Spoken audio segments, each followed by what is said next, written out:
Hop.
Oui.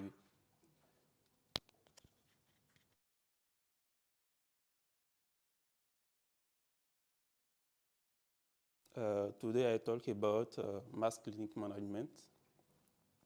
Mass clinic management is an innovative web application designed by professionals to meet the specific need of healthcare providers. It is made at both the general practitioners, specialists, and seek to optimize work time while improving the management of medical consultation. Main features on this application.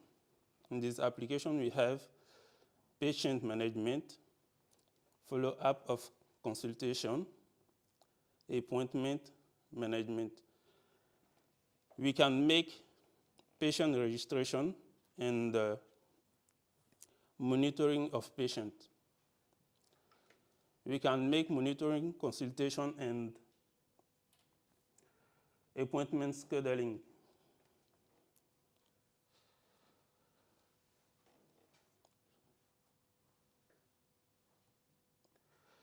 Team presentation. In this team, we have Mohamed Keita, cohort C25, campus Dijon, project manager Mohamed Keita. Why choose mass clinic management?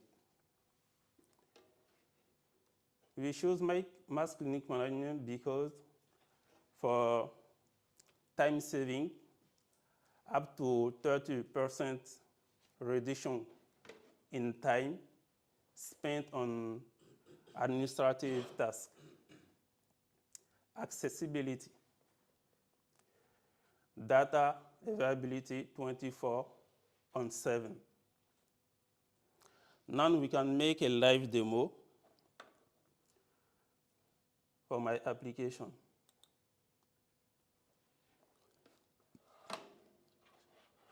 Here we have a mass clinic management application.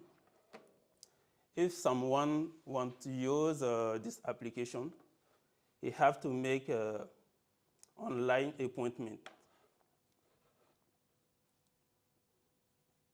Come here.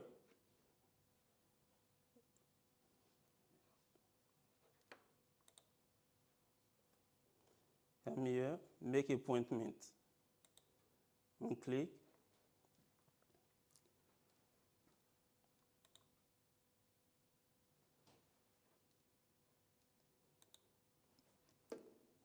And and he make his username, password, and login. You must be logged to reach your appointment. You must be logged to the internet site or.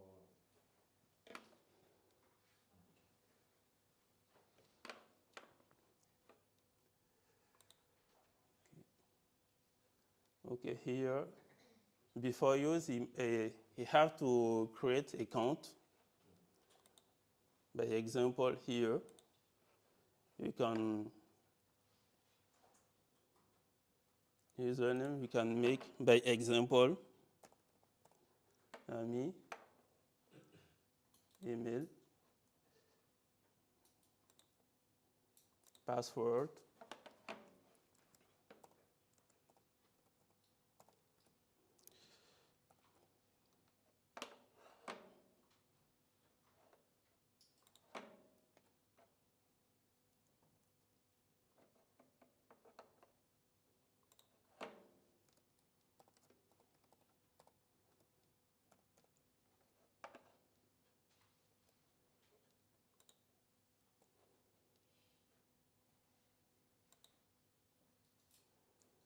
okay. After create account, you can connect now. You make mommy and his password here.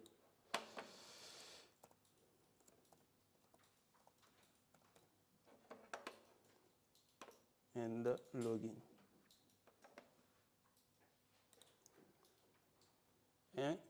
And he came here, make a appointment.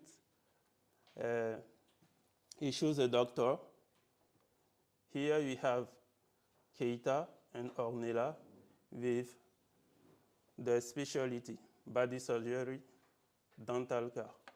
He choose a doctor, by example, Keita, and choose a slot. And in pattern, he say where they coming. For example, consultation.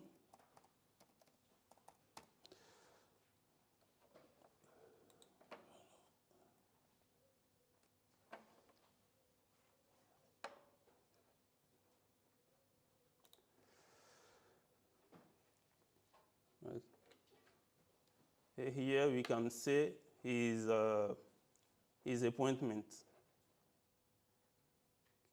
Dr. Keita body surgery, specialty, user mommy, date, hour, pattern.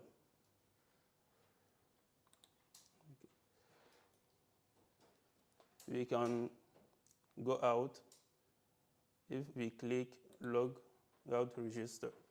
In this application, we have another party that's smart dashboard. You go in admin login here, Muha, and I make it password.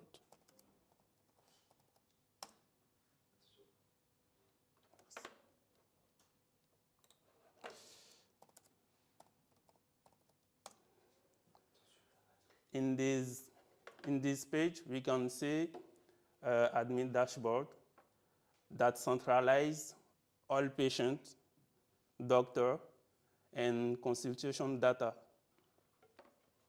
We have 2 doctors, 3 patients, 0 appointment, register user, and appointment user.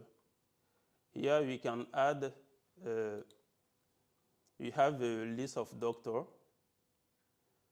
and we can add a doctor here. Same for the patient. Patient list, add patient, appointment list, and add appointment.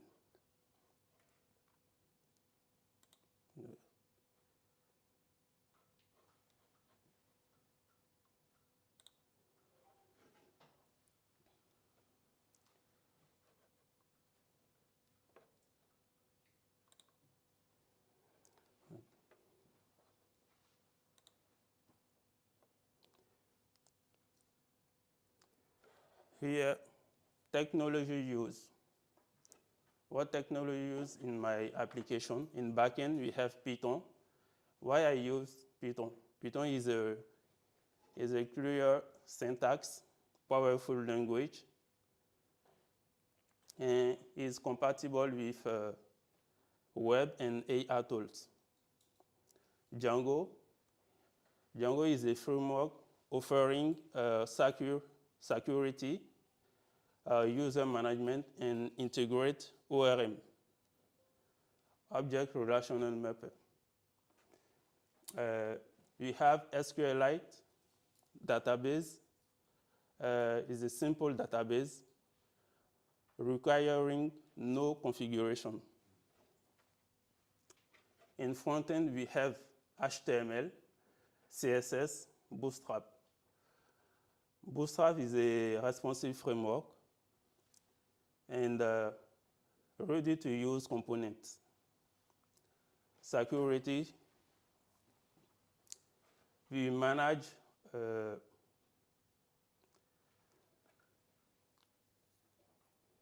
with permission and secure to sensitive route.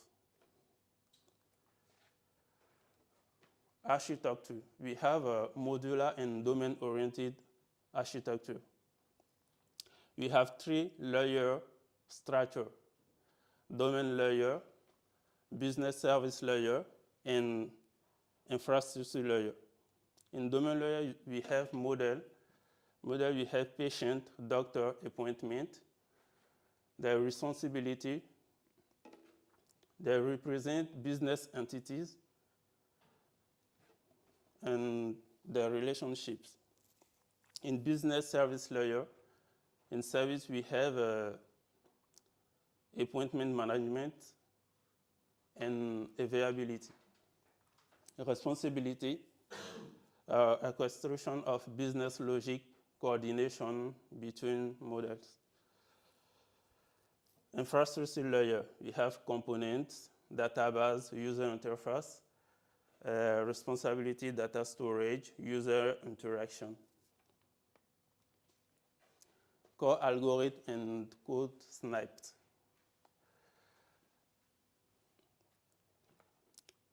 This code is used to create a form so that people can choose a doctor, an available slot, and say where they're coming. Doctor equal forms point model choice field. This line allow you to choose a doctor. Doctor object, doctor point object point all, display all doctor. When choosing a doctor is displayed when no doctor has been chosen. Time slot equal forms point model choice field allow you to choose a slot. Time slot point object none display nothing by default until a doctor has been chosen. Def init self arg quotes initialize the fields and the controls. Self.fields doctor, this line change the display of doctor to his name and specialty. If a doctor is chosen in this form, a free slot is chosen for this doctor.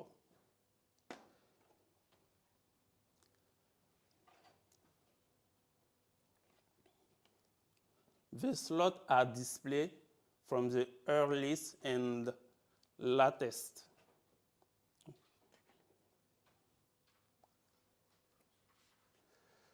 Collaboration and timeline. Week 1 and 2. Team building EJR brainstorming, MVP selection. Week 3 and 4, drafting of the project charter and architectural planning. Week 5 and 6, technical documentation and database configuration. Week 7 and 10, development of the MVP patient model plus consultation. Week 11 and 12, final testing, adjustment, deployment, and delivery.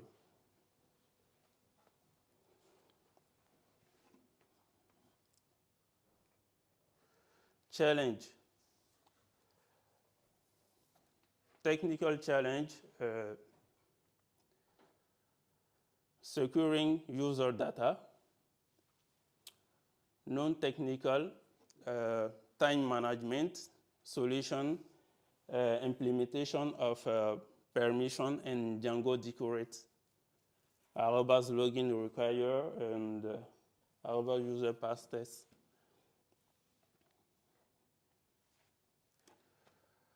What did the team learn from the project? The challenge, the mistake made? In this project, I learned a new language, a framework, and in challenge, compatibility, I ensure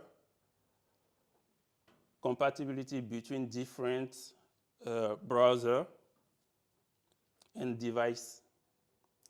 Common mistake, neglecting testing,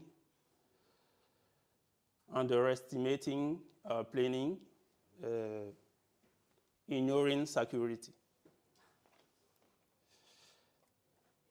What are the next steps? The next step here is treatment monitoring, automatic billing, patient communication.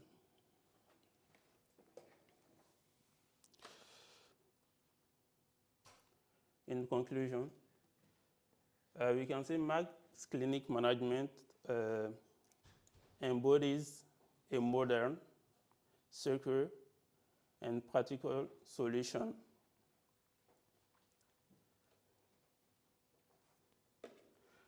to improve the daily management of healthcare professionals.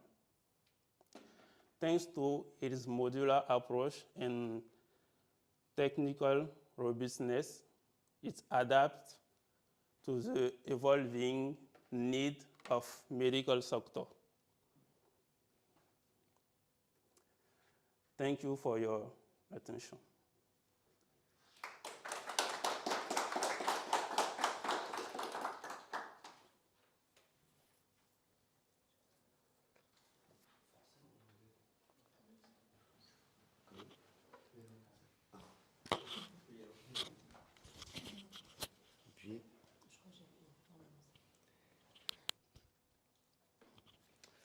Bravo pour ta présentation déjà.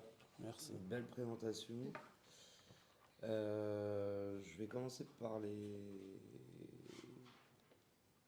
bons points. Je trouve qu'une chose qui est bien, c'est la scalabilité surtout. Tu t'es projeté après, tu t'es dit bon bah on a fait ça dans le projet, mais il y a encore des choses perfectibles, il y a des choses à améliorer, il y a plein de choses à faire.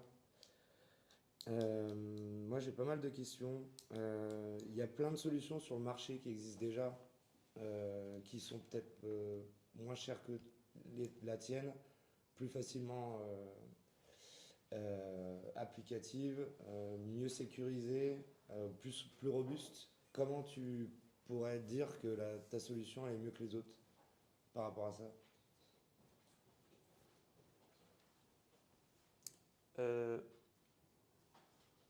Déjà avec cette application, le fait d'avoir utilisé Django, qui nous permet ici d'assurer une sécurité en attribuant des permissions, c'est-à-dire au staff médical. C'est-à-dire si tu n'as pas une certaine permission, tu ne peux pas accéder à certaines données.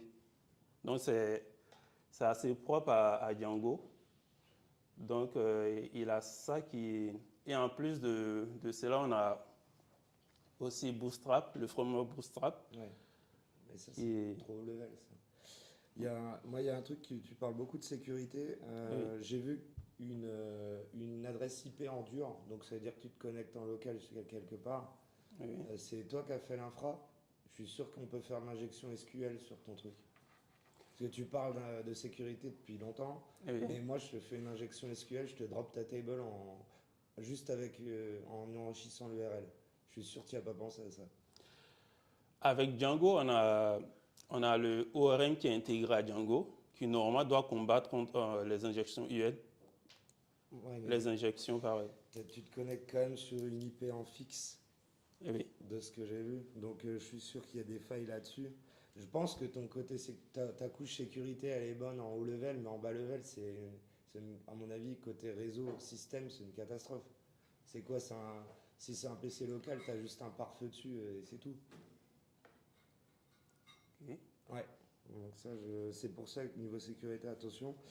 Après, niveau montée en charge, je suis quasiment sûr que si on met 1000 users connectés, ça pète. Tu parlais de scalabilité, mais si pour une application comme ça, potentiellement il peut y avoir du trafic, donc il faut pouvoir supporter le trafic aussi. Et ça, je pense qu'elle n'est pas capable encore à l'heure actuelle de supporter le trafic des utilisateurs. Et dans le code, je finirai là-dessus. Si en termes d'authentification, pour l'admin, généralement, en niveau protocole, ce qui est encouragé maintenant, c'est du MFA. Dès qu'il y a un accès admin, il y a toujours du MFA. J'ai vu qu'il n'y en avait pas dans ton application. Donc ça veut dire qu'un admin, il peut enfin, en gros, quelqu'un qui attaque ton architecture, bah, elle va attaquer l'admin tout de suite puisque tu n'as pas une surprotection sur l'admin. C'est comme un utilisateur lambda. Tu as juste changé ton écran de connexion, mais sinon la façon de se connecter, c'est du basic auth, c'est login mot de passe, c'est tout. Donc normalement on met du MFA sur ce qui est accès admin, c'est une deuxième sécurité. Et dans le code que j'ai vu, il y a un truc alors j'ai peut-être pas bien compris, mais quand on choisit un docteur, Oui. je comprends pas pourquoi tu positionnes la variable à false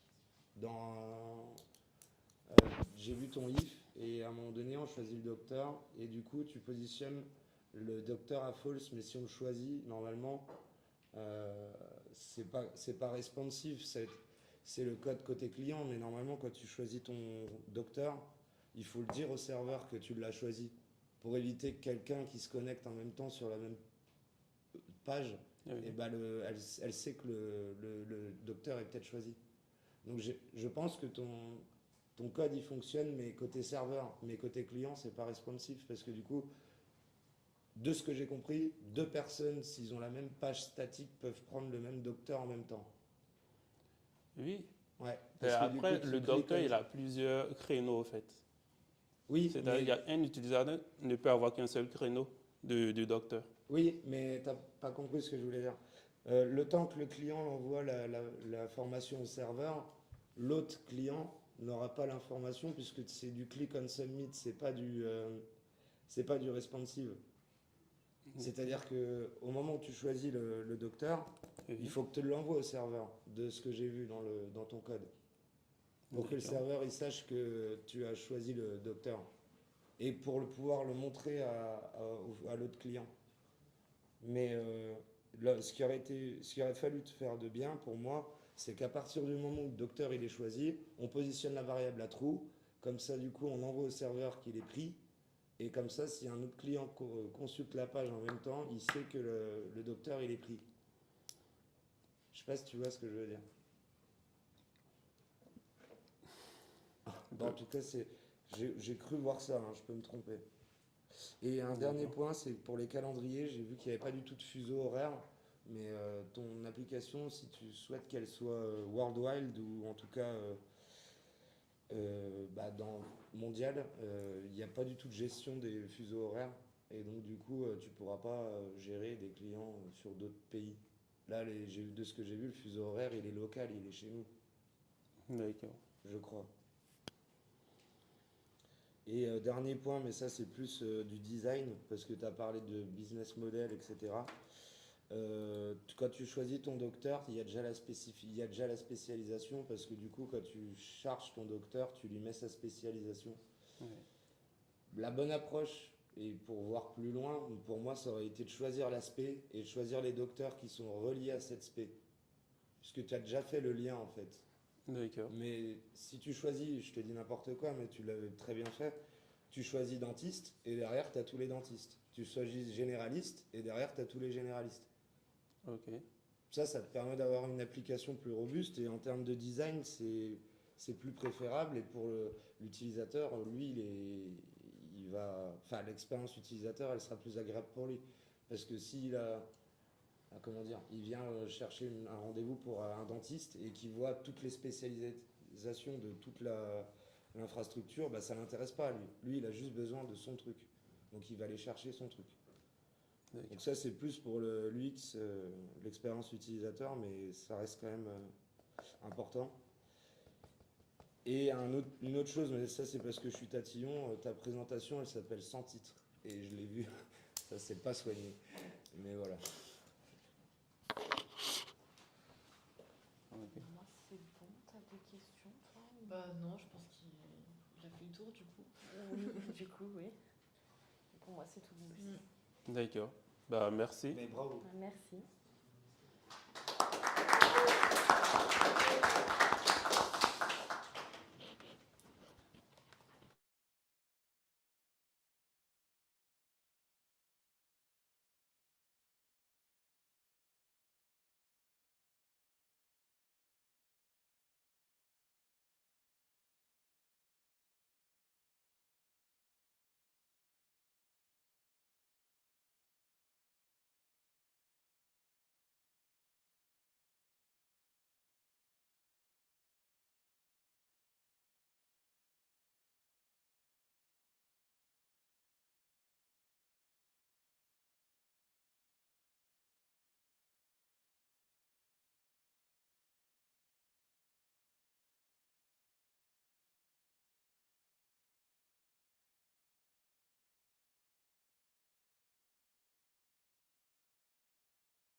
hello, hello to everybody.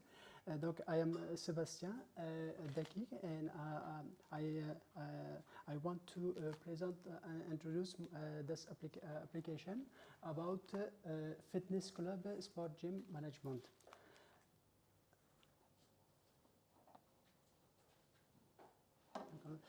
This project allow a member of a club to create a space and space in to choose the activity in this club. Donc, this application is divided into three parties. Donc, project objective, project scope, and a key stakeholder.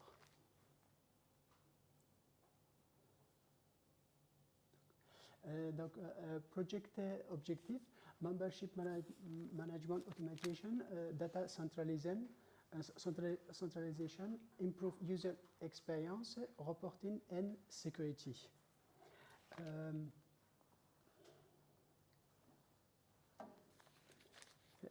Donc, member management automation. Donc, that allow the member to create automatically and space for the member, and data centralization is application allow the all the data to centralization and database and improve user experience and aussi reporting and security. Donc, project scope, this application allow two parties and include an exclusion. Donc, include development, membership, and management interfaces, creating database store implementation, creating report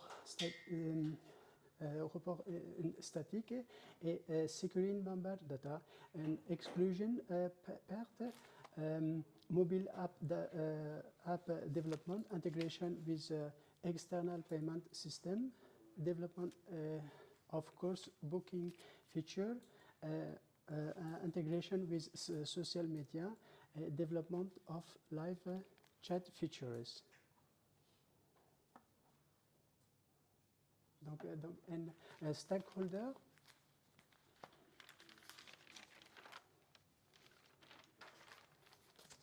Okay, stakeholder is several people work and together for realize the project. The stakeholder is project manager, developer, designer, club administrator, and club members.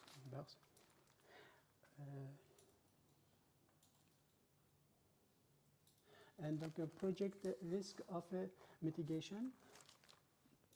In this part, delay, development delay, security issues, resistance of change, and compatibility issues.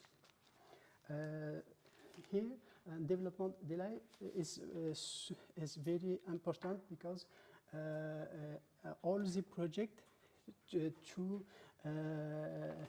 important to available in the time for all the clients, and it's very important to administrator and project manager. It's very important that there was not to delay in the project. And security issues. Security issues.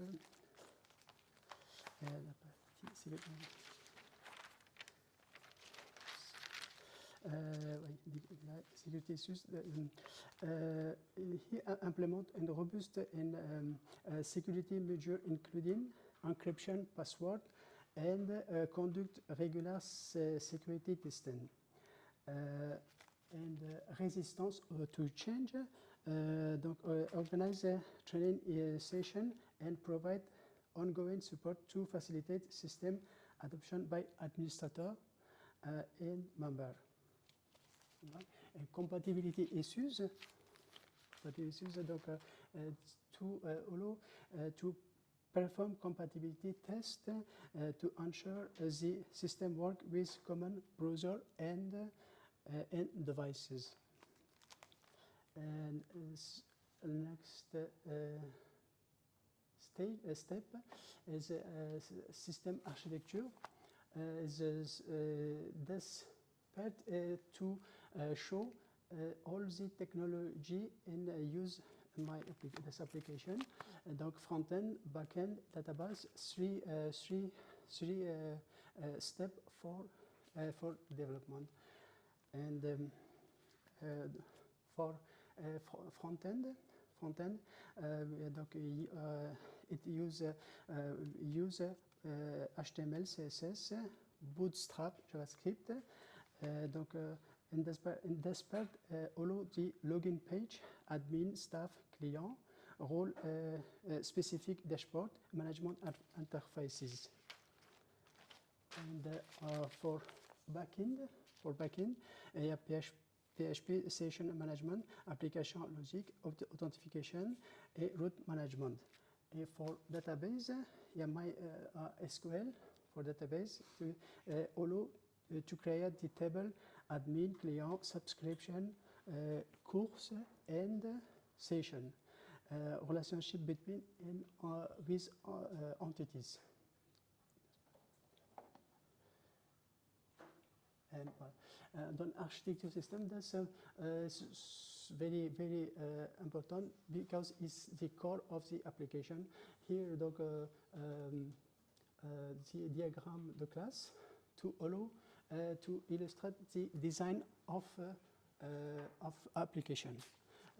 Here, donc, we can see user, session, database, login page, and admin.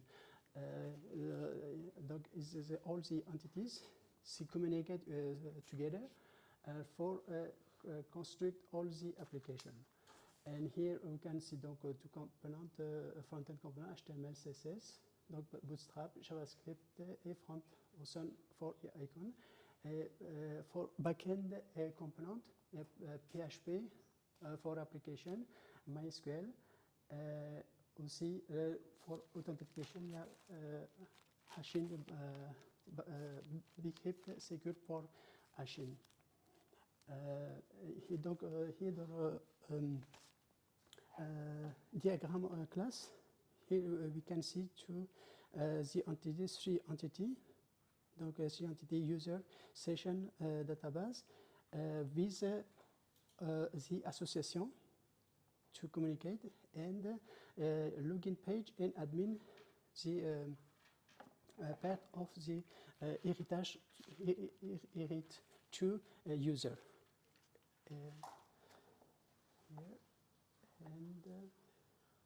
And database design to permit to this part is very important for the security of the code. Because here we can see this application in the application. Donc c'est tout this. We can see here a method set to login, security login for avoid the injection SQL. And here we see for password verify. And method native for PHP for secure mode pass. And here we can see the admin login, and membership dashboard, and who see the same for member management and for all the dashboard. Here. And here is also so important mouvement, donc MVP développement approche, donc sprint planning, development execution, quality assurance, and sprint review. And that's step. The application is arrive in the phase of the test.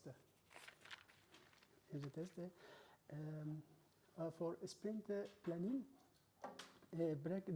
break down user story into task group, priorities using with Moscow method, and assign responsibility to team member. And development execution, implement feature according to sprint plan with focus on code quality and security best practice. Donc, qualité assurance, conduct and including test, unit and user acceptance testing. And for sprint review, donc demonstrated completed work to a stakeholder and gather feedback for continuous improvement. Here. Voilà. Here, donc, this step is for sprint. Donc, the Agile Scrum method. Donc, il y a two methodology, donc classical and Scrum Agile methodology. Donc, and all the by now all the film work with Agile method Agile, and this is not used by in the firm. It's not used. It's, very time is used the Agile method, Scrum. And this is phase implementation roadmap. Donc, il y a core functionality, phase 2 staff member access, the areas, and phase 2 donc payment system, forecast, donc analytic and reporting, phase 5 notification system. And then the timeline. Donc, this project I have approximately 3 months, comme ça, 3 months, and donc it's very also is so important for the application. 3 people work together. Donc project manager PM, donc source control management, SCM, and quality assurance QA. Donc for application and to realize the application for production domain. And thank you. And là, we can see for an application demonstration.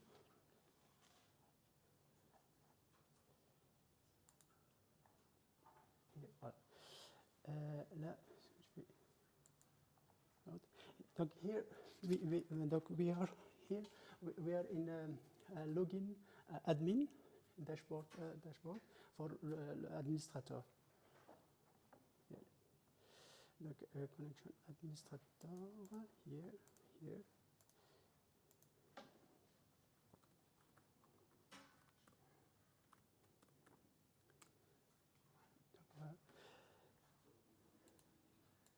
Donc here, donc we can see donc here all the members.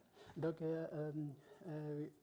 we can create a member.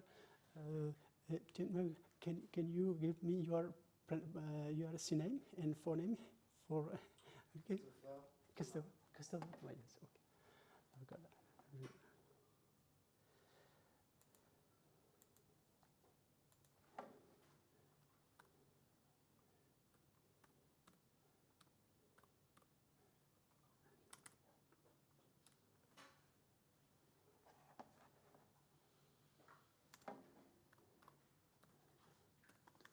Christophe Thomas.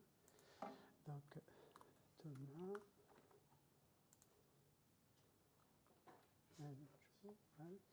Et donc, par exemple, 18, 18,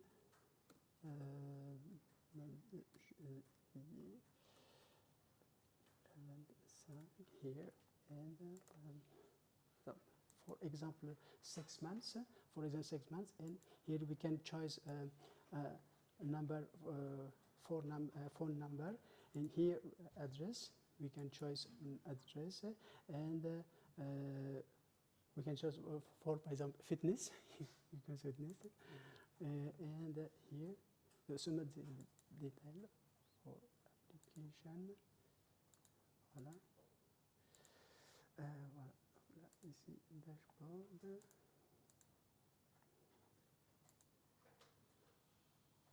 All the updates.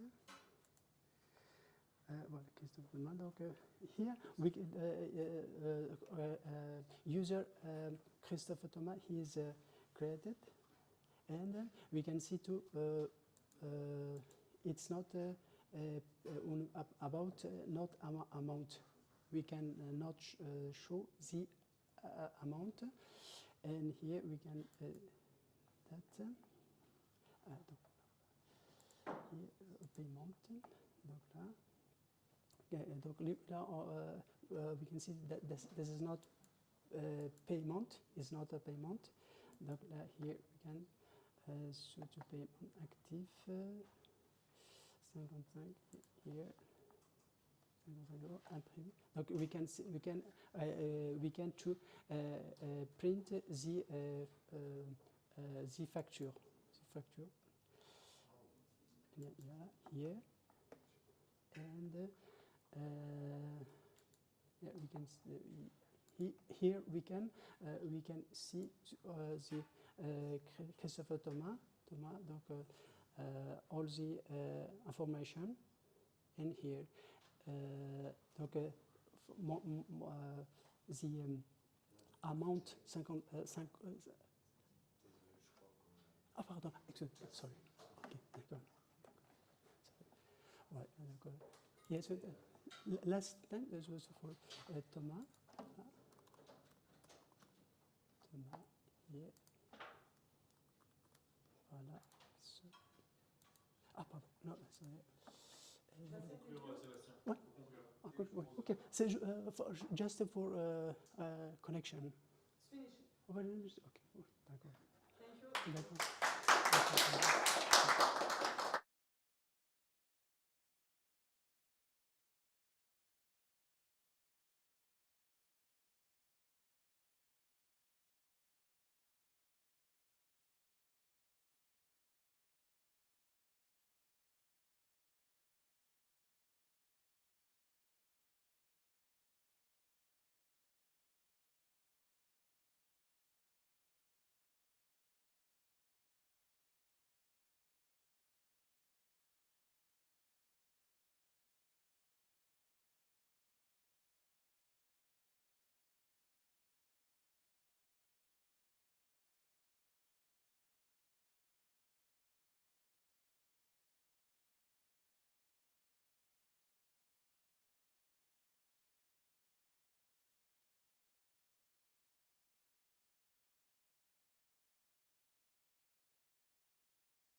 I didn't have no tutorial to get into the professional world. So how you find your first job, that it is for school or outside, how you get to connect yourself with that many people in this world. And I had this idea, what if I was becoming the help that I always needed? My name is Efeliko Kekofi, and today I'm presenting you StudyLink. What is StudyLink? StudyLink is a platform thought by students for students. The concept is a two-sided platform for students and employers. Students to find their first job, internship, full-time, part-time, everything is available on the website, but also for employers to get to connect with younger talents to help them develop and shape in some sort what could be the future of their own company. It also can be targeted for universities. For example, they can use it to help their students to get into a first job or a first internship, link or not to the school, but it can be a first example before going to bigger website or bigger platform. Those are the texts I used. In blue, you can see the front end text I used. In green, the back end, and in black, the database. I used React.js, CSS, and React Router. React.js because it's famously known for its easy way to build a website with it. When I look for a framework to work with, this is the first one I fell on, and it was really, really comfortable working with it. CSS because I'm really, really comfortable with it. I didn't wanted to try some, actually wanted, but I'll come back to this later. So yeah, I just used CSS and it was really, really simple and cool for me.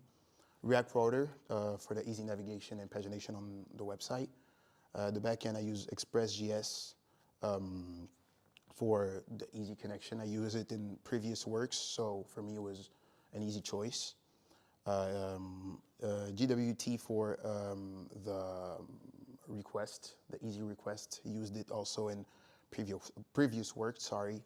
Bcrypt for the hashing of password, and Knex that get along with the database SQLite for the easy interaction between the front and back with the database.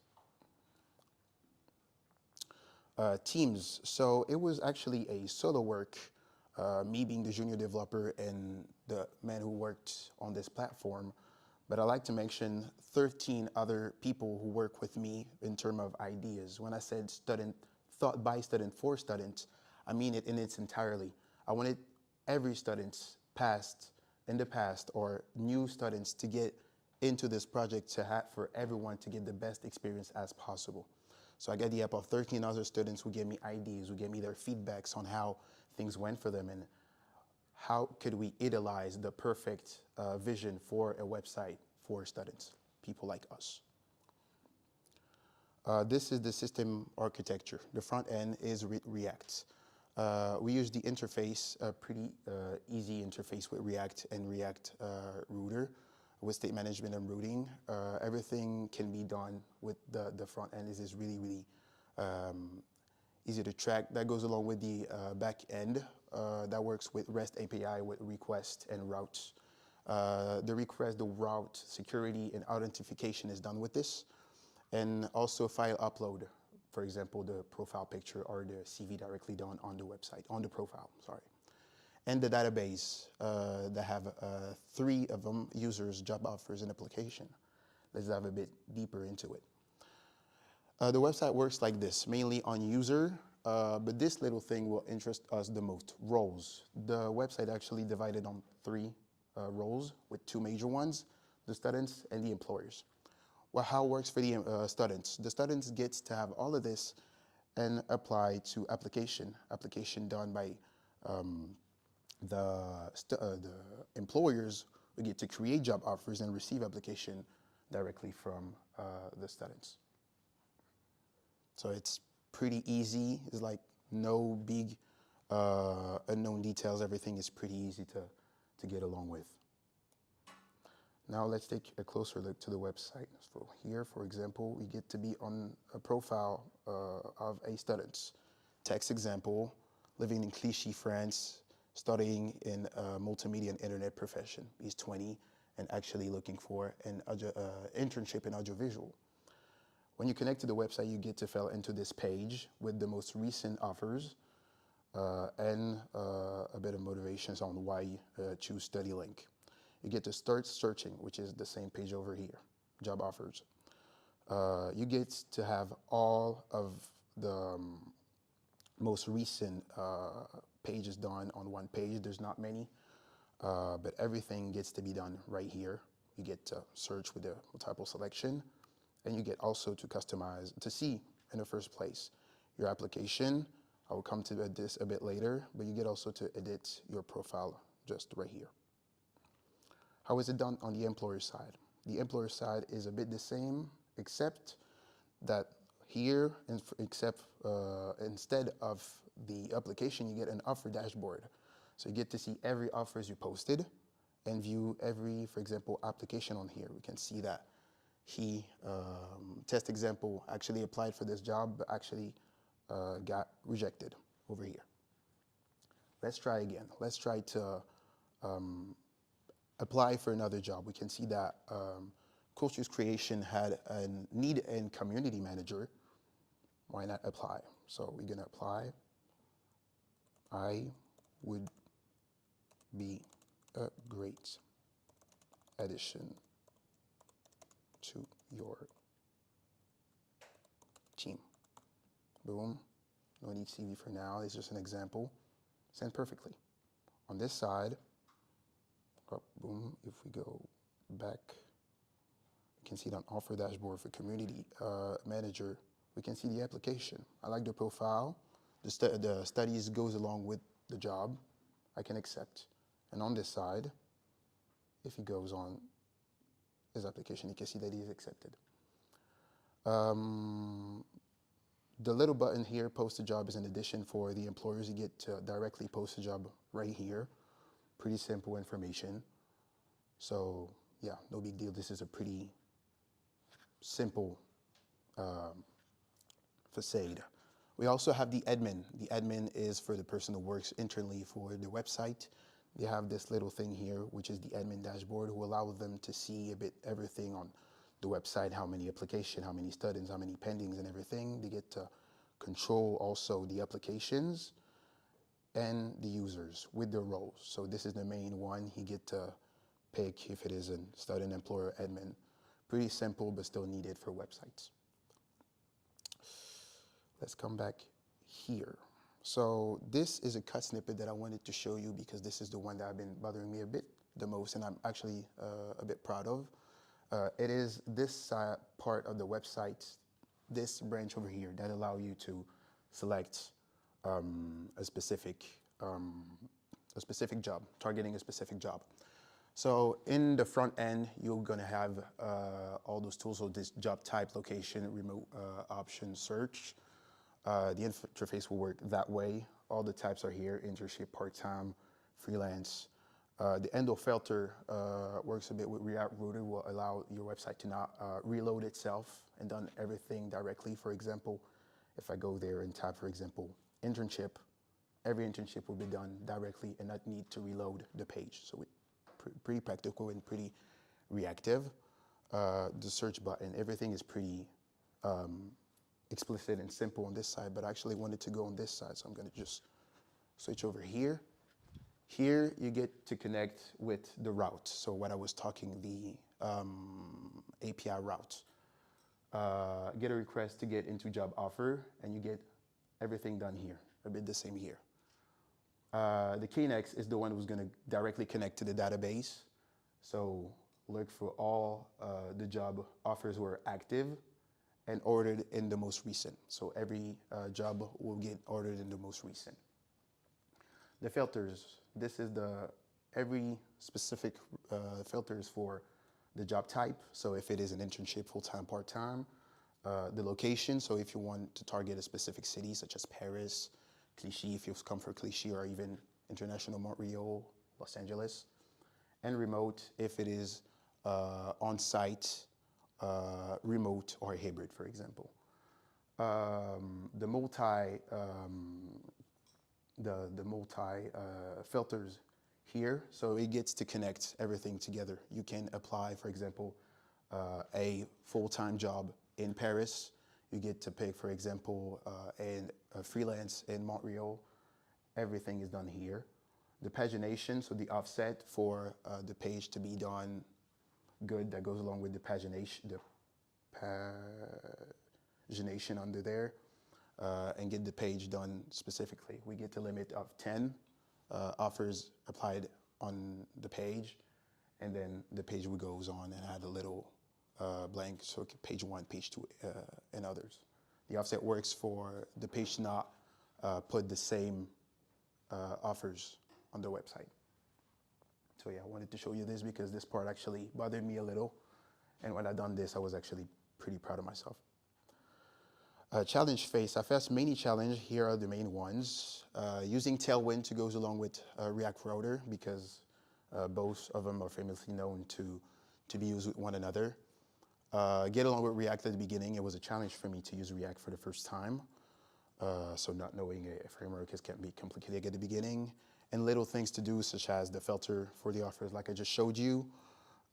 Different renders like split and some sort of website for students and employers. So I've done this in different parts. I didn't bother myself and I switched to CSS. Tailwind would have been a challenge, but it did not work on my computer. So I was like, it's fine. I'm just going to switch to CSS. And it was a good decision. I'm pretty comfortable with CSS, never had a problem with it. So it was actually a time gain in some sort. For the React router, I just get along with this. You get to tell yourself that React, for me, is a mix of GSS and HTML. So if you're good in both of them, you can actually get along pretty well with the framework. I'm pretty good in HTML, and I learned to get along with GSS, and everything was pretty fine because I was using it pretty frequently. So it's not really complicated. And for everything that is little tools, I got tips from Reddit, YouTube, and websites just like W3 Schools, who helped a lot. Getting to have a lot of knowledge on all the resources you can get can bring you to a lot of good things, actually. What's next for the website? Find an external website API to import. The main point of the website was to connect job offers from other websites such as France Travail, Indeed, Hello Work, for example, on one and unique platform, centralized for students. Sadly, Hello Work and Indeed don't have this option. Actually, Hello Work has, but it's you have to pay for that. And the one for France Travail was actually expired. I haven't been touched in years. So I didn't manage to find that. I need maybe to search for more websites who have this free option. Develop a notification system in-app and per mail. For example, when you get accepted, you get a little mail to say, congratulations, you get accepted, and even a little badge on your profile picture, just on your profile. And a few updates, such as a timer, for example. I want every time to make sure that they get everything done. And just also I had a scene status, but everything should be done in time. It's done. Thanks for listening to me, and I'm open to answer your questions.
Okay. Hi everyone. So today I will present you my web app that's named Coach Me. Coach Me is a fitness assistant that creates a nutrition and workout plan for people that want to change their life, want to change the shape when they don't really know how to do. Why this project? At first it was personal, because before I was about 94 kilo. And then I was searching, looking on social media, on YouTube to get some information to lose weight and to get in shape. And I was thinking, why we don't have this kind of app that can make easier, like really simple app, and you can get with few clicks your plan. That's why I create this project.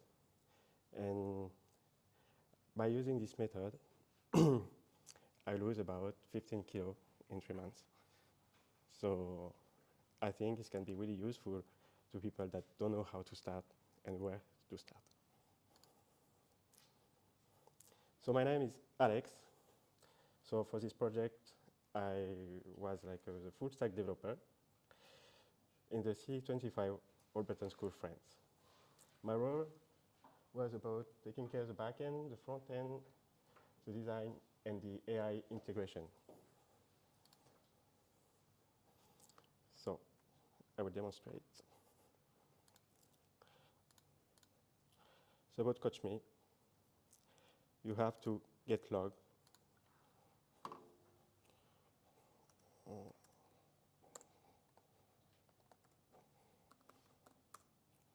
Once you log, you will have only in few clicks that you give your information. So about your age. So someone want to try? 34. 34? Okay. Your weight? 74. 74. Your height? 1 meter 80. 80. I think you're a male. What is your goals? Get muscle? Stay fit? Stay fit. What is your activities in general? Light. Really like. Okay, so during the generation, I will explain to you how it works. So now, we send the request from the front end, and it goes to the back end. And with the back end, so it generates the prompt to OpenAI, and then we will save it to the database. And once everything is good, it's returned in Dijon format to the front end, and then after we can download it in PDF format, like that. You can print it, stick it on the fridge. Every day you can see your meals, what you have to do, your workout plan. So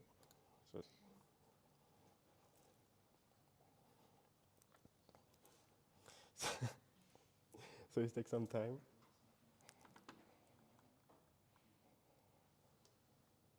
Okay. So now you have your nutrition plan for one day with all of the calories and the macronutrient, as the protein, the carbs, and the fat. And your workout plan for 1 week that you can export in PDF.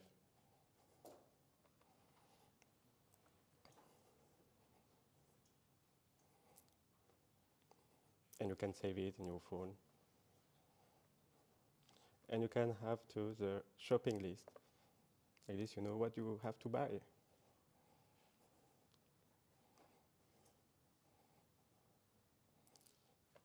And you can save it in the history. If one day you lose your program, you can export to as a PDF, and you can have following about your statistic, and that's all for the app.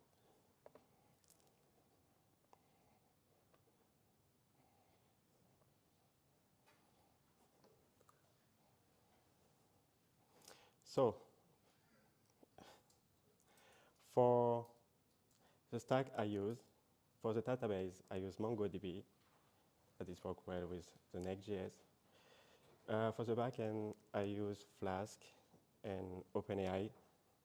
And front end, I use Next.js with Tailwind for the dynamics and the responsive. And in the future, when I will deploy the application, it will be on Vercel. For the code snippet, I choose this one because it was quite difficult about the prompt that we create the prompt that we send to GPT-4 and then try to make sure that OpenAI send it back in JSON format.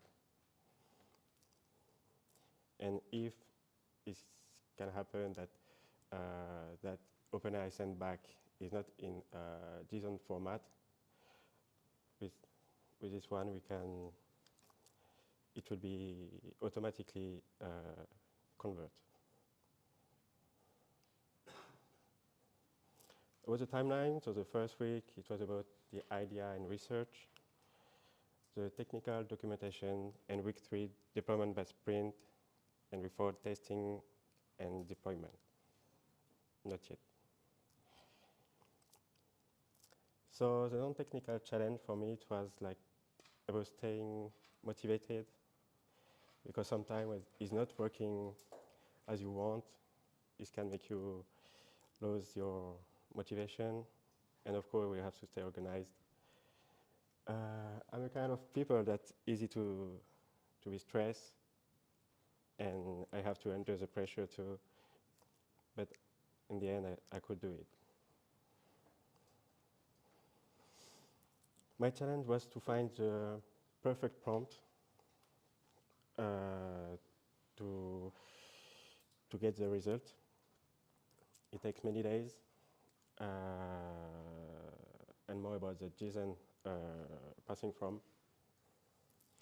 It was quite difficult for me. And I got some issues about the PDF export with HTML to Canva and JS PDF, because at first I wanted to implement the auto table, to have like a table in the PDF, like this is easier to read. So it was the most difficult part. What's next? In ICE, I want to improve the progress tracking by, if it's connected to some fitness watch, to have like a kind of tracking. Like this, we can graduate, make something to make easy to the users to understand what they are doing. And of course, deploy a full app online with user account and a better history. And why not build a mobile version? I have many ideas right now, so I will continue to work on it, on this app, to make it improve. So thank you for your attention, and I'm free to reply your questions.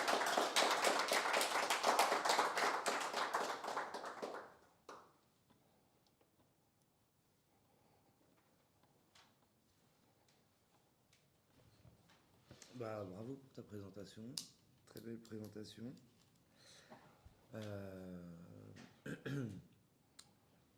Alors j'ai deux, trois petites questions. Dans ta démo, j'ai vu que le top header, il n'était pas statique. Je sais pas si c'est un loupé, je sais pas si tu as vu, quand tu scrolls ton top header, j'ai l'impression qu'il est pas... Ouais, non, il est fixe. Ouais. Hein? Il est fixe. Il est fixe? Ouais. Parce que j'ai cru voir qu'il était bizarre. Pour moi, ça semblait cool. Ouais, mais... ouais, voilà. C'est bien ce que je me disais. C'est statique, mais c'est ça le problème du coup. Ok. Après, c'est par choix, donc... C'est par choix? Ah, ok. Bah, pour l'expérience utilisateur, je sais pas si tu vois, mais ça fait un peu bizarre. Parce qu'après, vu qu'il arrive en bas, vu que c'est assez long. Ouais, Comme mais ça, du il coup, peut- il est pas top. Il est pas au top top. Ah, ok, ouais. Enfin, je sais pas, ça c'est un détail, mais Ok, je moi vois. ça m'a perturbé.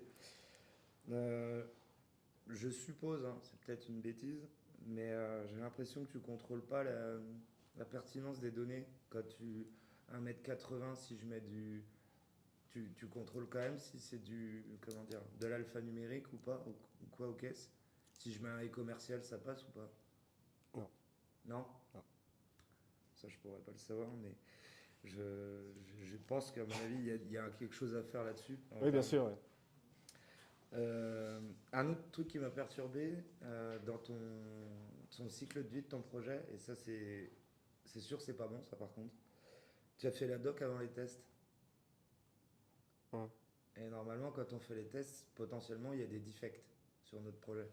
Et les defects, on les corrige, et donc ces corrections-là, on les documente. Donc la D'accord. doc peut pas arriver avant les tests. Parce que Parce sinon que- ta doc elle est pas complète. Ok. C'était juste histoire de préparer la doc, puis après revenir dessus une fois que. Ouais, ou alors voilà, tu l'amendes après coup, mais si tu fais la doc avant les tests, ta doc elle est obligatoirement partielle. Ok, ouais. Ou alors vous êtes. Enfin, normalement, quand on fait une phase de recette, obligatoirement on trouve des coquilles. Et donc du coup on doit les documenter. Et deux petites choses, mais là c'est vraiment poussé, c'est pour pousser le vice par rapport. T'as mis de l'IA dans ton projet, t'as vu qu'il y a la loi de l'UE qui vient encadrer énormément de choses sur l'IA. Là, au niveau de la RGPD, etc., tu sautes complètement en termes de juridiction, je pense. Ouais. Ça, tu n'y as pas pensé, mais c'est super important. On est en informatique, mais il y a beaucoup de. On doit penser à ça, à ce genre de choses. Et encore plus maintenant, parce que nous, on est sous le feu des projecteurs, surtout en termes de contrôle de data, RGPD, etc. En Europe, on est vraiment sous le feu des projecteurs. Et un autre truc technique, tu manipules du PDF partout. Moi, j'ai eu ça en retour d'audit de sécurité. Il faut faire des contrôles d'injection de problèmes de. Il y a des. Côté PDF, on peut injecter des contrôles malveillants, enfin des procédures malveillantes en JavaScript. Hum. Et du coup, quand ton système prend le PDF, la personne, quand elle le télécharge en local, elle s'expose à des problèmes. Et ça, normalement, on met des contrôles pour vérifier qu'il n'y ait pas de code malveillant JavaScript dans le PDF. Ok. Mais ça, c'est vraiment très très très poussé, mais c'est juste C'est bon à savoir. pour toi. Ouais. Mais sinon, vraiment, beau travail. Hein. Ça se voit que Merci. c'est toi qui l'as fait et Merci. bien joué. Merci.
Hello everyone.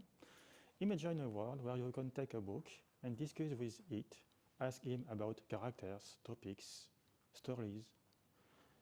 It's the promise of Bookie, an intelligent literary assistant. I am Frédéric Boroliu from Roberton Dijon C25, and I'm going to talk to you about my application, which is Bookie, Scan, Analyze, Discuss, a new way to explore literature. So, at first, there is a problem. Nowadays, people find books boring. They are hard to read, they are long, words are difficult, stories are old, and so people need interactivity. And there is a gap between books and modern tools. And my application wants to close that gap, wants to make a bridge. It wants to transform every book into an interactive chat. You can discuss, chat with your book. So, about the functional architecture, there are 4 main steps. At first, capture. User take his iPhone and take a snap of the cover. Then there is a process. The OCR extract text and Bookie analyze the content with artificial intelligence.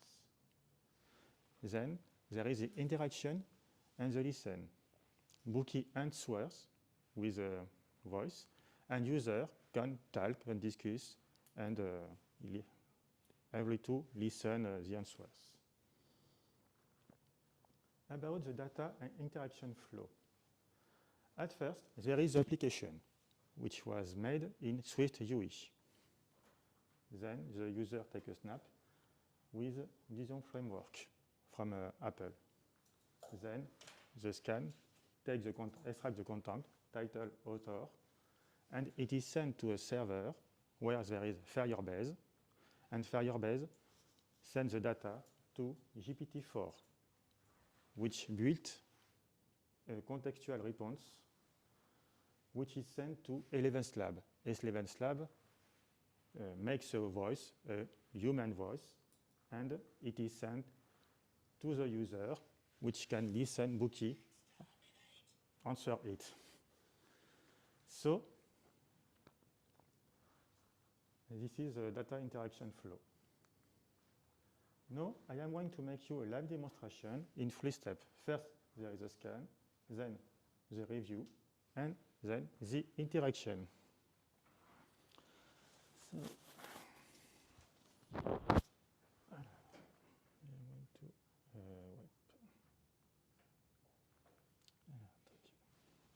wait.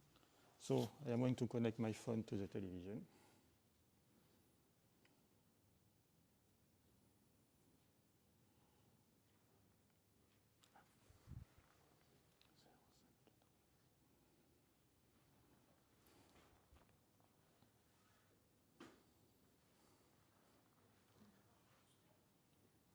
There, this is the landing page, Bookie.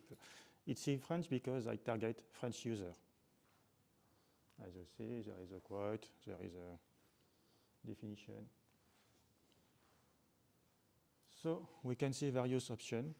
You can scan and discuss. On this scan, on discuss, there is a library with free royalty ebooks that I took from various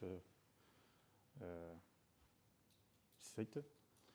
And there is a nice story. So we are going to scan and discuss. So I take a book.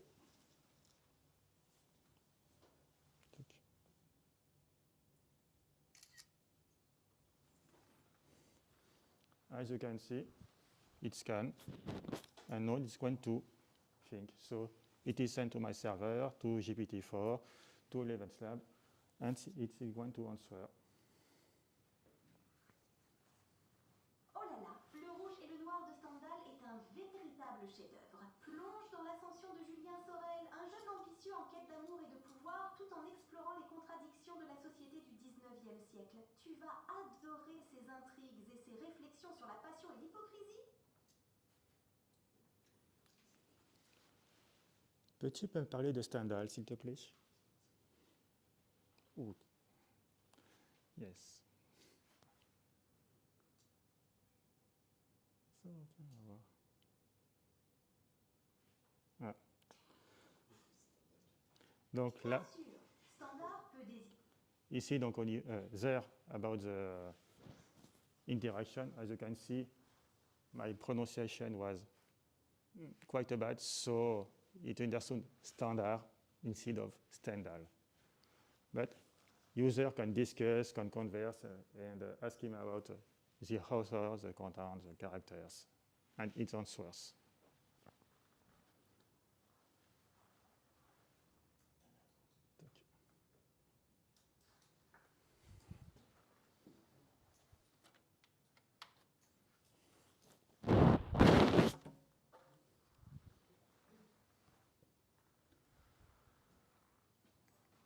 So now I am going to show you a bit of code. So it's a function about the scan. Bookie, start first with the scan. If the scan is not good, the application can't work. So the scan must be very good. And so we can see function is valid text. And there are 3 conditions to make it work. First, if there are only white space, it doesn't work. Second condition, if the length of the text is too short, it doesn't work. And then if there are too few words, it doesn't work. So if these 3 conditions are false, then the scan can work. It's sort of filter to that the scan uses to be sure that the text is good. About the development timeline, there are 4 main steps, weeks 1 and 2. There is a setup. So in short, how I'm going to do, what architecture, what API, and so. And of course, the OCR, the scan. I must scan, donc how I'm going to scan. There, Vision Framework from Apple. After, weeks 3 and 6, animation and artificial intelligence. So of course, once the bookie can see, it must answer. It must think. So OpenAI. And about the animation, I wanted to create a cute mascot for Bookie to give him a sort of soul of character. And I learned something very important.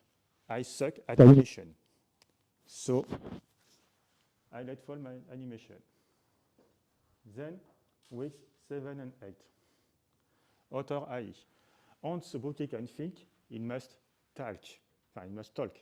So it needs a voice and it needs a character, a personality with a prompt. And weeks 9 to 12, polish and bitter. It's about optimization. Optimization about the prompt, the personality. Optimization about the speed of the answer. Optimization about the interface user. About the result. It's a complete MVP. It works. So that's good for that. About the performance. The application launched quite fastly, and the chat with Bookie is almost natural.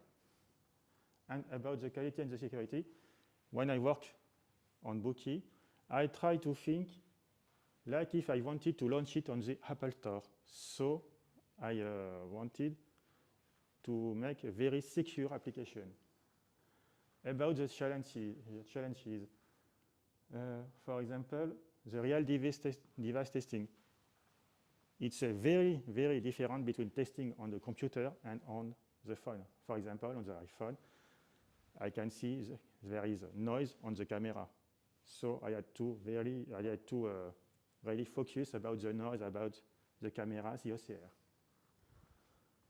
The multi-API integration. For example, I use OpenAI, I use 11 Labs. I had to implement the 2 API. The performance. At first, Bookie was very slow. in the answer. I had to optimize, focus about the speed of the answer. About the impact and the future perspective. Short term, I want to find a real user because I didn't test it on a real user, except me. I want to submit on the Apple Store. I want to try just to see, even just to see. Medium term, I want to add, for example, a book collection or more analytic. And long term, I want to add multilingual support and, if I can, AI personalization. So Bookie proves that technological innovation and literary heritage can create together a revolutionary learning experience. Thank you.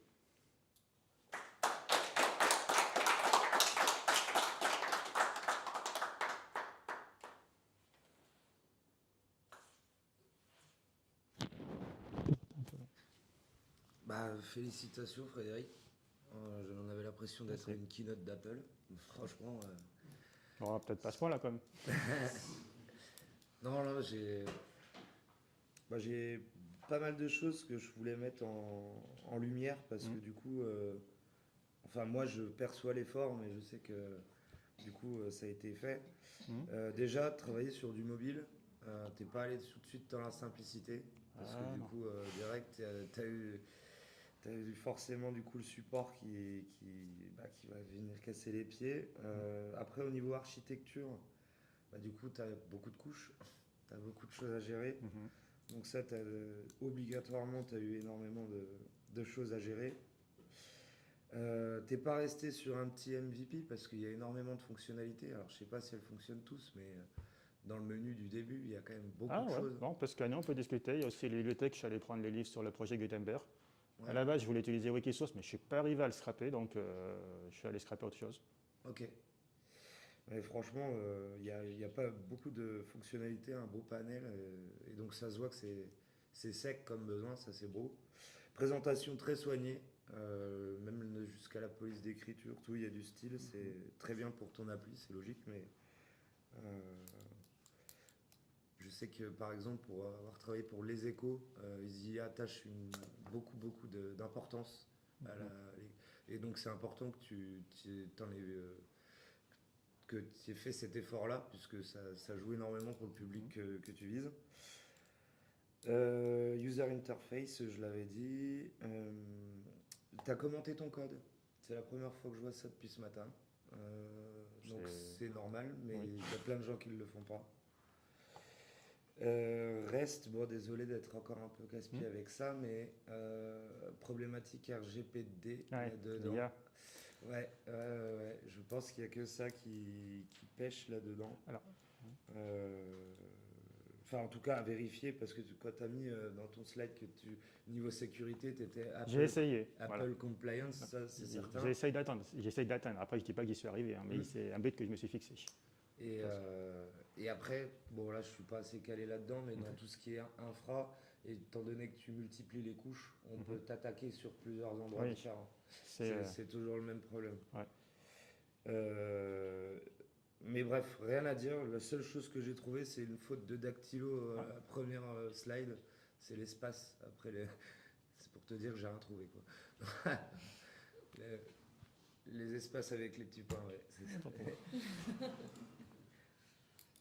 En anglais, c'est pas accroché les deux points. Je crois que c'était accroché les deux points. Moi, c'est avant et après, mais je peux me tromper. D'accord. Ok. Mais voilà, pour te dire que ta présentation est parfaite. J'ai rien à dire. Merci.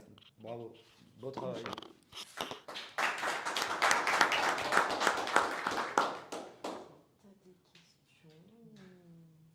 Moi, je voulais juste savoir, parce qu'on a entendu une seule voix, mais je sais que des fois, il y a des préférences de voix particulières. Est-ce que vous comptez développer ça ou pas? J'ai effectivement pensé à implémenter plusieurs voix. C'est effectivement dans les possibilités futures avec Eleven Labs. C'est juste que, faut dire ce qui est, j'en ai galéré pour créer la première voix. Donc j'étais content d'avoir cette voix-là. Puis après, effectivement, créer une autre voix ou créer d'autres personnalités, ou une voix féminine, une voix masculine, etc. Avec Eleven Labs, c'est possible. Okay. Voilà, mais effectivement, j'ai fait plusieurs essais au niveau des différents types de voix. Et c'est la seule qui me convenait pour l'instant. Voilà. Ok, merci. C'est tout. Merci.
C'est bon?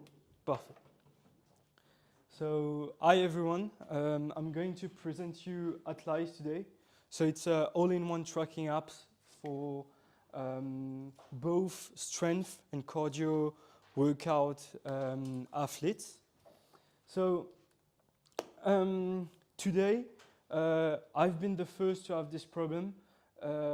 When we go either to the gym or for a run, to go for a bike tour with friends or whatever, we come to this problem when we want to progress.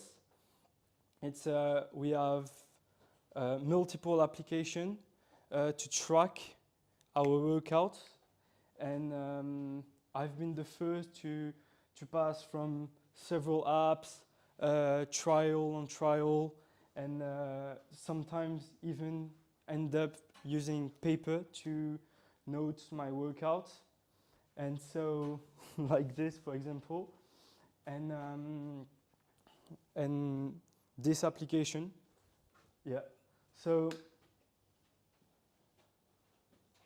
I've done Atlas to answer to this problematic, and the main goal, so I explain it,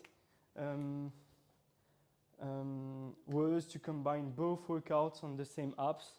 So here you can see, for example, a strength workout, and by the way, you can note that you'll see that the app is responsive. So that's an iPad screen, for example. I'll show you an iPhone screen just afterwards. So this is a cardio workout. So you can see it's responsive, and you can have both of the workouts on the same application. Yeah. So for the tech stack, I started with Fast API in the backend because it's lightweight, it's fast. It's similar to Flask, which I used at Alberton. I use SQLite for the database. So that's a little side note. My application is not in production yet, still in development, and I'll be switching to PostgreSQL later.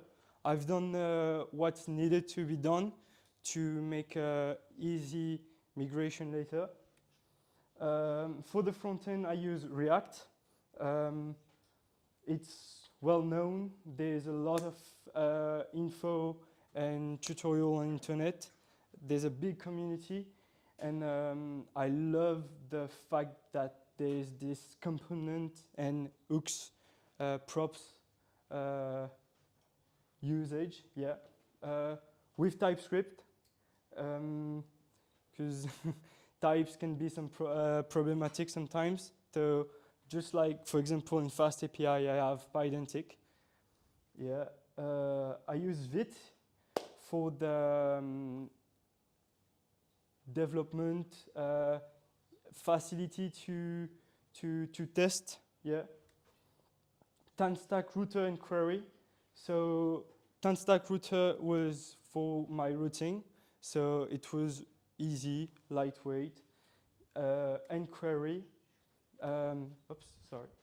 Query was to fetch data and have more simple way to firstly cache my data and work around with it, and Tailwind CSS for the design. I've been using Chatien UI as well, which is a component library. So I'll be passing to the demo day, live. I have the chance that there's the Tour de France happening in France right now. So instead of doing a boring presentation by just showing you some few stats, I'll be creating the account of a cyclist who is in the Tour right now and show what he can do with this application. So today's stage is the number 13. It's a contre-la-montre or time trial. Let's go do that. So this is my app. So we'll create an account. So I'll take Pogacar, which is very good cyclist. So for example,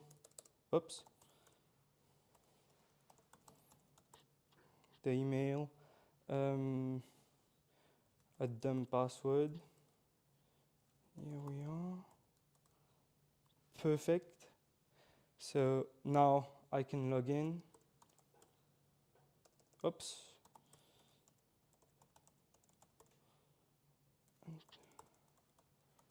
Perfect. So this is my dashboard. The goal with this application was to make something that's really, really minimalist and simple. Everybody can use it. So we can, for example, edit the settings. So add, for example, his name. Yeah, why not? Save the profile. So now we can see it on the dashboard. Here later on, we'll have every workout he's been doing, but I can create one by clicking here, or if I'm click on this button. So let's take this, for example. Oops.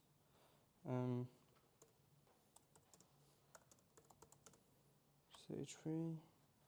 So cycling. So I can choose either strength or cardio workout. So we'll go with the cardio workout. And the distance is 10.9 kilometer, 10.9. But let's say he's done it in 20 minutes. Perfect. We can add the exercise or delete it. I won't do it right now. I'll do it later. So I can create the workout and I get redirected to the dashboard so I can see my latest workout and the few KPI I have that have been updated. Let's create another workout and imagine he's been doing a little session to the gym today as well. So I'll do a upper body workout with some bench press, for example. Oops. Bench press. He's done 12 reps at 80, for example, 3 times. So like that. Perfect. And so we add it. We can add another one. So for example, some lat pull down. Why not? So 10 at 60, for example. And you done only one. So if I create it, you can see that it updated. So now we have 2 workouts, and yeah, that's it. In the workout page, I have all of them. And if I click on it, there's a pop-up that up here, and I can see more details. Yes, perfect. So here's a little code snippet of my application. So that's in the front end, and it's actually a very, very important part of the application. It's in the routing space, let's say it like that. So you can see that there's, we can call it the parent route that's being created for all of my secure protected page later. So you can see that I have a path that's being declared that would be in front of every route that will be the children of these parents, let's say it like that. And there's a condition, and it checks before loading the page if the person is authenticated. If it is not, it redirects to the login page. And if it is authenticated, we can access to the route. Yeah. To the page, sorry. So technical challenge.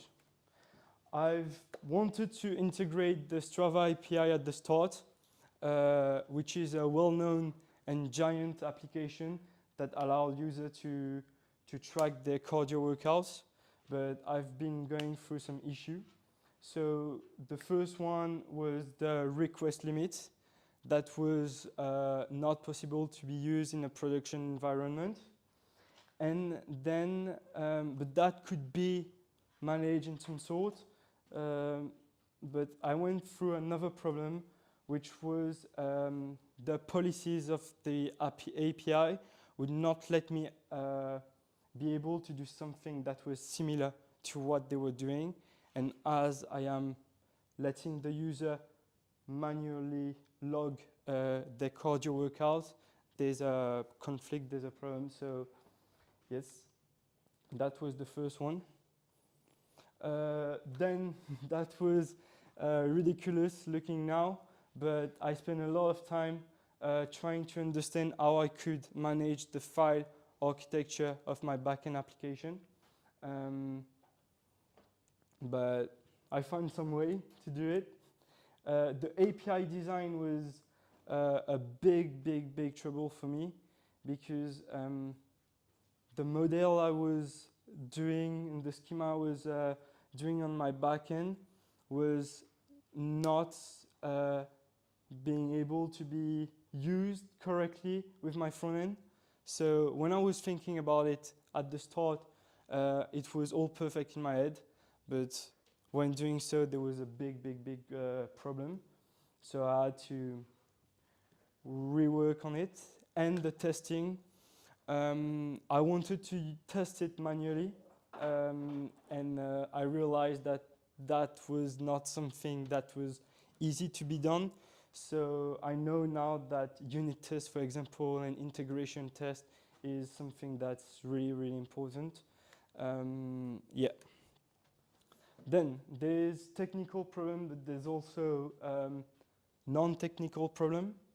And I've been going through the first problem, the non-technical one, which was to learn some new tech on a short period. So that was a challenge. Also, as a developer, the biggest problem is not to create features, but to know to get rid of some. And that was hard. Focus on some really important one and let some other one on the side for later. Time management has been a big issue for me. This is something I really learned with this project and I'm grateful for. And then, as you could see, having a good and very simple UI. Yeah. So, I've been able to do 70% of what I wanted to do. There's still some problem with, for example, GDPR compliance and some stuff I would like to add before going to production. But we have a secure login today, a password that's being encrypted, that's ready for production. I have an intuitive dashboard. I have both cardio and strength workout logging, yeah, and we can edit the profile user. So now, what I want to do with it. So, firstly, we've done what was needed to be done. I've started to work on the edit and delete of the workout that's already been created. So I didn't showcase it because it's not finished yet. Then there's an exercise library that I would like to implement. User can select from already created exercise, and there will be a correlation between every workout. So for example, right now, if someone run, you won't be able to compare to running. So yeah, add some advanced field like timers and more, and create a mobile version. So I'd like to thank you for listening to me, and I'm here to listen to your question, answer to your question.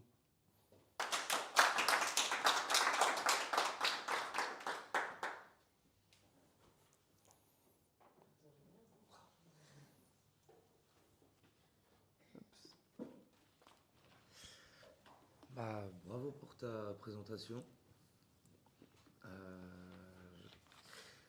Quelque chose que tu as souligné, que je trouve bien réussi pour le coup, c'est ton design minimaliste. Ça pour le coup, c'est quelque chose que tu as bien respecté. autant dans l'appli que dans la présentation. Donc ça fait assez soigné, c'est sympa à suivre. Dans les termes, en ce qui concerne les fonctionnalités, bon, on n'a pas eu le temps de voir beaucoup de choses, mais il y a quelque chose qui m'a quand même alerté, parce qu'on parlait d'ingestion SQL tout à l'heure, là il n'y en aura pas. Par contre, il y a un truc qu'on peut faire sur ton site, je pense, qui n'est pas géré, c'est que tu gères ton pass à la main et tu rediriges sur des pages. C'est toi qui gères ta navigation à la main comme ça. Il y a un truc qui est dangereux avec ça, c'est qu'on peut on peut le surcharger, nous, le pass, via l'URL. Ok. Potentiellement. Ok. Si moi je décide d'être sur une page ou je ne sais quoi, je peux très bien le mettre dans l'URL que je veux y aller. Parce que du coup, c'est ce que tu attends. J'y ai pas du tout pensé. Et du coup, vu que c'est ce que le code il attend, bah, encore une fois. On peut le faire très facilement, Ouais, je peux moi dire, bah écoute, je veux aller là. Ouais. Et ça, c'est quelque chose. Ça se fait beaucoup sur Shopify ou ce genre de trucs. Mais eux, ils y ont pensé parce que du coup, ils sont une armée de développeurs. Mais voilà, c'était juste pour te le dire. C'est très très bien que tu l'aies géré. Mais il faut savoir un truc, c'est que quand on gère un truc à la main, du coup, il faut faire attention à toutes les éventualités. C'est ça. C'est la difficulté du truc. Après, voilà, en termes de scalabilité, moi, j'aurais pensé un peu comme un autre de tes camarades, de tes collègues, de l'import de data. Toi, tu pourras en faire, toi, des exercices. Après, il faut qu'ils soient compliant avec ton appli, mais toi, tu as besoin de data dans ton appli aussi. Sinon, elle vit pas. Et non, ta présentation soignée, c'était clair. J'ai pas rien à dire, beau travail. Moi, je vous remercie. Moi, c'est pareil. Vous avez répondu à toutes les questions que je me suis posées, notamment pour l'application et pour éditer les exercices. Donc, bravo. Moi, je vous remercie. Incroyable. Parfait. Ouais, c'est tout. Oui.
Hello everyone. Today I'm really excited to speak to you about my project, which is named Brofus. So basically, this is a web app that is developed by myself, Jules Tertre, C25 Dijon. So what's Brofus? So as I said before, Dofus is a web app for Dofus players. Like the goals are to optimize the progression of the player, help him with multiple aspects in the game. So my main features are TransFinder, which is just a tool to help player to do forge magie in French. After that, we have pet stats, which just display the exact stats that the pets have in a certain level. Drop calculator for calculate the drop rate of an item, an equipment. And at the end, Almanacs Manager, which is just a sort of to-do list. And with that, you can just prepare your quest of Almanacs to economize, to save money, to just be good on your preparation. So basically, in the case of the drop calculator, Dofus player used for years like Excel, like some things that we don't really understand that are complicated. So basically, the goal of Brofus is to just give to the user a good interface, simple to understand, and basically it go to that. So basically, it's the exact same drop. The calcul is the same, but it's just more user friendly. So about the technical and architecture stack. So for the front end, I use React, which is just basically a library of JS, Vite, which is just a dev tool, and Tailwind CSS for the CSS. For the backend, I use FastAPI. I could use Flask, but I wanted to give a try, so basically I use that. For the database, I use MySQL because I just have stable data, so it's a good org. For the cache, I use Redis, and to have some data that I can't have myself, I use external API, which is DofusDB. So for the live demo, I will just switch that. So basically, we have a login in the main page. You can connect yourself. I will go with the admin one there. So basically, the drop calculator, as I said before, you can just search an item, like everything you want. Basically, this one. It will propose you all the monsters that give it, drop it, if they are multiple. So basically, this one. There, it's a start in the game prospection. For the example, I will put 200. The challenge, it's a boost of the drop. And after that, you can just calculate what the drop rate. Here it's 100%, but it's just good, and you can save it and just use after. You can load it with that and just go to your precedent calcul. The TransFinder, which, as I said before, helps player to add the transcendence on the item. So basically, you search your item. They are the Courage de Dame Jessica. The site gives you like all the stats of the item, and there you can just choose every stat in the game that you can transcendence, give a transcendence rune. So basically, I can try with tackle, and there the web app just return you the best trance to make their what attack, and just all the stats, and after what he had there, 8 tackle. So basically that's it. For the bet stats, you can just search your one, in my case co-cult, I use this one, and you can see the stats given at every level of the thing. You can do like this, or you can just type it, and it gives you the exact stat of the pets at every level that you want. So basically, as I said before, Almanax Manager is a to-do list. You can choose like the page of your calcul if you want to make your stock from the 1st to the 15th of the month you charge, and there it gives you all the resources that you need, and basically you can stock it, tell how many you have. If you have one, it go green, and that's it. You can also fit badge. So there is what idea, like just if someone wants to just give an idea about the site, how it could be better, you can just like there, and other people can like it, and after it's a system of ranking, the more like you add, the more on the top you are. So you can let an idea, and there it's just for the admin page. The admin can see all the reports there, just ferme there, delete them, just all the bug right here. So basically that's it. There is an example of the code snippet. There it's just for the cache, like I use Redis.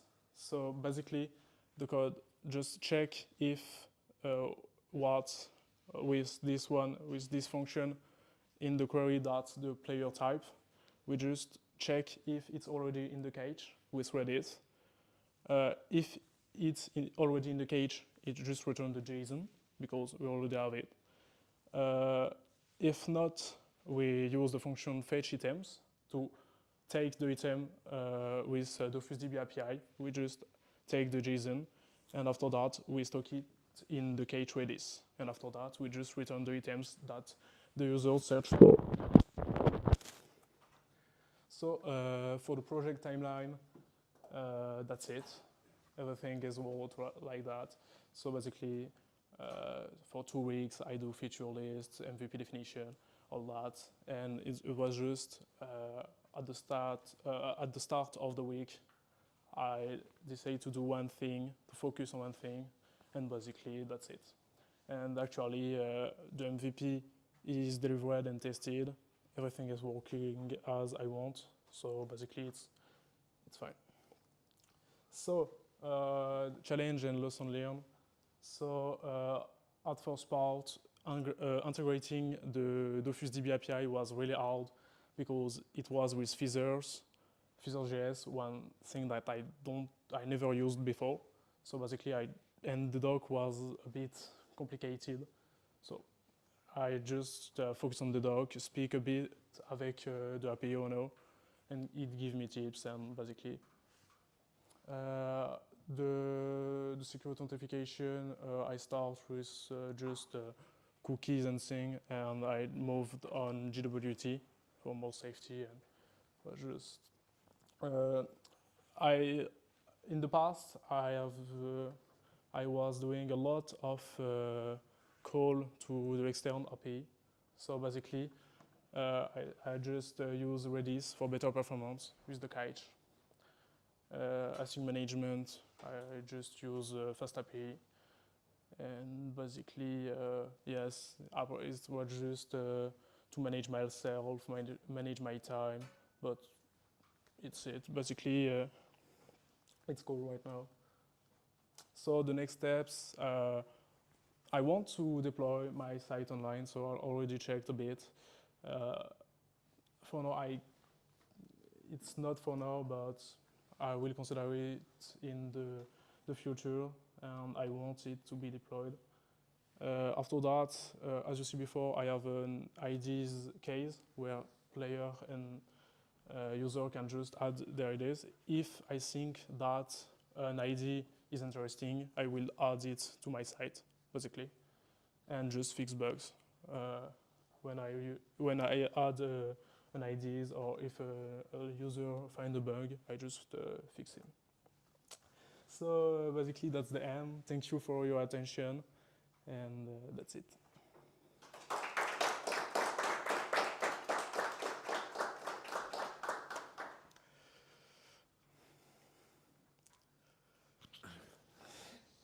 Félicitations, c'est la première fois qu'on a un geek.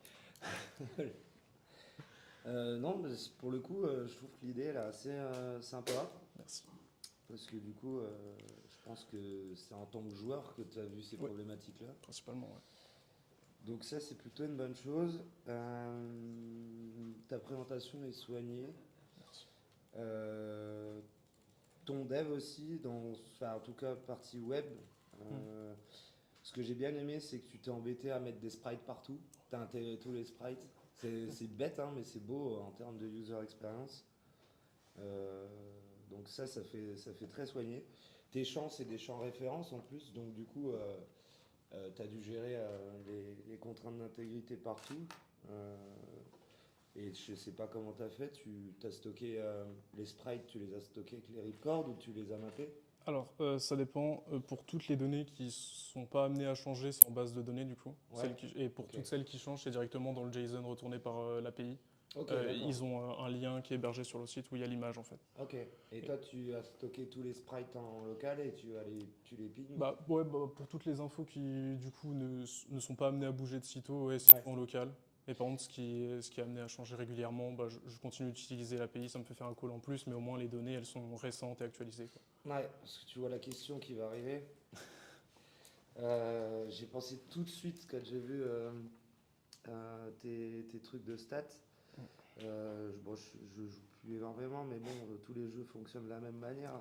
Si Dofus fait une mage des stats, notamment par exemple des pets, familier, toi actuellement t'as stocké tout en local, du coup t'as pas imaginé par exemple, là tu fais du ping en one by one dès que tu as besoin, mais imaginons, c'est souvent ce qu'on fait quand il y a des référentiels à maintenir. Imaginez un gros schedule qui va aller récupérer les infos de la database tous les dimanches soirs ou un truc comme ça. Ouais, alors j'y ai pensé, mais du coup, pour l'instant, je n'en voyais pas trop l'utilité. Parce que pour le coup, là, justement, pour l'histoire des familiers, actuellement, c'est récupéré avec un call API, je ne les ai pas stockés. Ah, ok. Ce que j'ai stocké, c'est les stats avec leur image, parce que ça, autant y stocker. Mais non, toutes les infos qui pouvaient bouger, pour le coup, c'est juste du call API. Ça m'embête de faire trop de calls, mais en soi, au moins, je suis sûr que c'est toujours bon et que s'il y a un changement, parce que leur API est vraiment bien, ils préparent les changements même à l'avance avec les bêtas. Ah ouais. Et donc, c'est toujours à jour. C'est pour ça que j'ai décidé de faire comme ça. D'accord. Bon, ouais, donc tu y as pensé. Ouais. Donc en termes de maintenance de données, t'es OK. Là. Ouais, bien sûr. Ça, c'est une bonne chose. Merci. J'ai bien aimé aussi ta partie bug reporting. Il n'y a pas beaucoup de monde qui a pensé. Ouais. Et ça fait partie de l'amélioration continue. C'est bien beau de dev, mais derrière, faut maintenir, il faut faire évoluer. Ça s'appelle du maintien en condition opérationnelle. Et ça, c'est bien. C'est très bien d'avoir pensé. Merci. Nos sprites, j'ai déjà dit. J'ai bien aimé aussi le fait que tu te sois attaché à la gestion du cache. Parce que côté web, tout le monde l'oublie, ça. Et c'est vrai que c'est ultra responsive pour le coup. On l'a vu en démo. Pour des champs références, normalement, c'est là que ça mouline à fond. Et du coup, ça tourne en termes de perf. Il y a une seule chose où j'ai un peu tiqué, c'est sur le code, quand j'ai vu, tu fais un call async, mais c'est un wait dans ton async pour le cache. Ouais. Du coup, je me dis, il y a un monde où tu bouffes énormément de perf là. Parce que comment tu veux faire, elle est async ta fonction là. Ouais. Hein ouais. Elle est asynchrone. Oui, bien sûr. Et donc du coup, si elle est asynchrone, tu check, toi, si la personne est toujours... En gros, l'idée, c'est de vérifier si la personne elle est toujours en active session ou pas du tout. Non, là, c'est juste pour vérifier si la demande de recherche d'item, parce que quand je tape, quand j'écris par exemple le nom d'un item ou d'une ressource, et du coup, petit à petit, on prend la query et ça fait un call API. Ouais. On actualise tout le temps. Et du coup, là, ça vérifie juste s'il y a quelqu'un qui a déjà recherché ces items dans les 10 minutes passées. Parce qu'on peut le voir à la fin avec le RCTX à 600 secondes du coup. Ouais. Et donc, en gros, c'est juste pour faire en sorte que s'il y a déjà une personne qui a fait cette recherche dans les 10 minutes, et bon, on n'a pas besoin de refaire le call API pour qu'on nous retourne les ressources, etc. Ça, c'est pas mal. Mais j'avais peur parce que quand j'ai vu le wait dans ton async, je me suis dit, il y a un monde où ça tourne. Ouais. Mais Et je pense que c'est ok. ouais, t'as un if sans else, du coup, s'il y a rien, il y a rien, quoi. En soi, il n'y a pas besoin de le mettre, le else. Ça, c'est toujours. Je vous le dis. Tu vous conseillez de le mettre, du coup? Bah, il y a des fois, effectivement. Parce que du coup, là, le else. En gros, moi, c'est un conseil. Après, je peux me tromper. Hein, ce sera à voir avec chacun. Mais il n'y a pas besoin parce que dans ta tête, en fait, tu vois pas une possibilité où il n'y en ait pas besoin. Mais il y arrivera toujours. Enfin, il y a dans des situations, peut-être pas celle-ci, hein, mais là, par exemple, s'il n'y a pas de cache, bon, bah, c'est pas grave, il se passe rien. Ouais. Mais c'est comme j'avais donné l'exemple ce matin. On pense par principe qu'un booléen, ça a 2 valeurs. Et il y a des applis où il y en a 3. Oui, bien sûr. Et donc, du coup, en fait, toi, tu vas tester true ou false, et il y a des fois, ça va te retourner nul. Et dans ce cas, il y aura une erreur à Tu traiter. vois. Et même sur des strings ou des integers, tu as des choses comme ça. Nous, on a eu le cas, là, il n'y a pas longtemps, où on avait quelqu'un qui nous a émis dans des checkbox des true-false en booléen, et du coup JavaScript t'aime vraiment pas, et donc il fallait les mettre en string, et ça avait tout fait péter l'appli. Et mais ça, du coup, c'est pour ça que je vous disais, quand vous testez les valeurs, déjà ce qui est affiché, il faut savoir que des fois c'est pas ce qui est réellement stocké. Et en plus de ça, des fois c'est pas parce que tu le lis que c'est réellement ce que le système détecte. Mais franchement, bien d'y avoir pensé. Encore une fois, c'est bon pour les perfs. C'est gentil. Et non, bravo au travail. Eh ben merci, ça me fait plaisir. Voilà. Très belle présentation. Et merci beaucoup. Oui, j'ai pas de questions, personne plus. Merci beaucoup.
Hello everyone. Today I'm excited to present my project Cabinet Michel web app.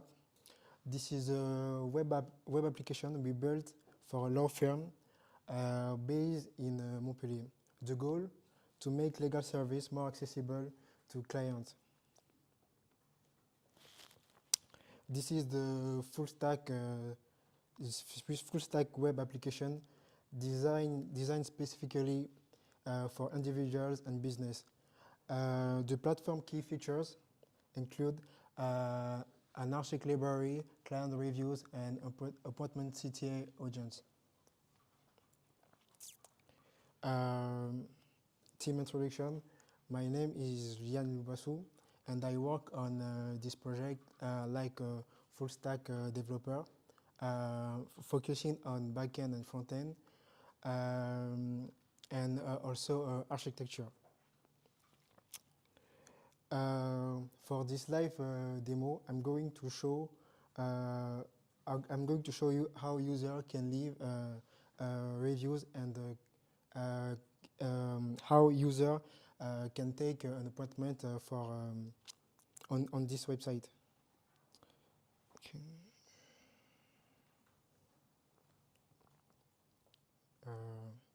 Ashan, can you take your appointment from the rest type? The user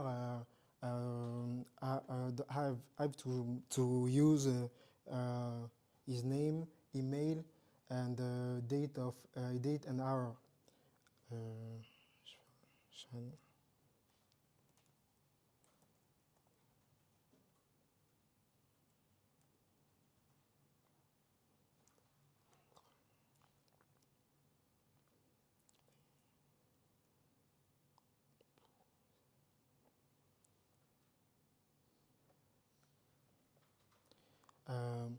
The code will be sent at Shan mail.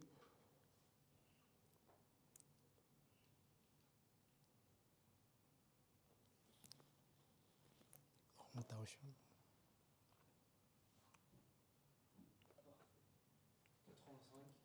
85, 12,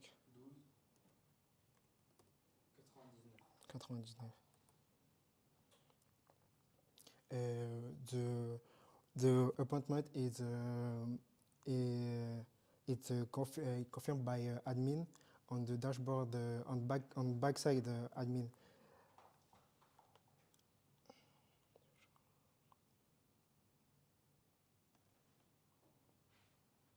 And now you can see the appointment of Shan. The admin confirmed, and the mail have to send on mail.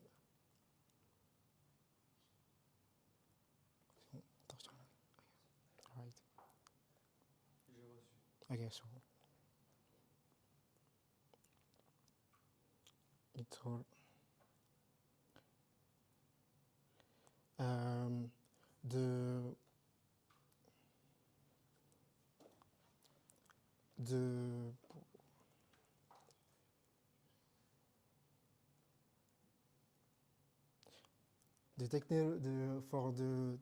From the technology used for the backend, I use Flask along with SQL HME as ORM.